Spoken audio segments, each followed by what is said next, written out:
The hypothetical clients I'm using today are parents named Paige and Josh. They are a young couple in their early 20s, and they have a kiddo around 5 years old who definitely tests their patience. When doing this activity, I thought this would be a great activity to include for our family preservation program, which is a program I already work in. In this case, Paige and Josh were referred to our program because they were using physical discipline, which resulted in a DCS hotline report. And then after we began services, I can see that they were both physically disciplined as children and had pretty much all of the stereotypical side effects of that, especially because it was discovered that both of them have a domestic violence history in the past and a little bit with each other. So let's get started. Hello, Paige and Josh. It's so great to see you again. I'm glad we're able to continue to dive a little bit deeper into what's going on here. Last week when I came by, we started to talk about some of the dynamics in your relationship and a little bit about what life looked like before, as you were both growing up. After reflecting on some of the information we spoke about last week, I thought we could do a really fun activity called a genogram.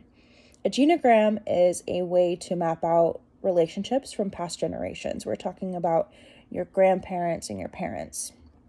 This is a tool to really visualize the dynamics of those relationships within your own families. Part of what we do as humans is we pass on what we know. The way we were treated as children can lead to the way we treat our children, and so on. This genogram is really cool because it can track all sorts of different things within the family, including generational trauma, some medical issues, interracial couples. But for your purpose, I think it'd be really cool to see how the different relationships worked, to maybe see if there's a possible trend or cycle within the different generations. I find that when we can write it and see it mapped out, it becomes a lot more real. I'll start by drawing a template for both of you.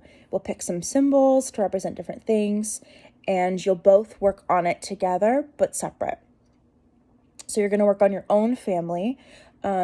This may take some time, and that's okay. I don't want you to rush this. And I'm here to help. So I'm going to help guide both of you. And then once we feel good about where we left off and what we put down, we're going to come together and we're going to share the information with each other.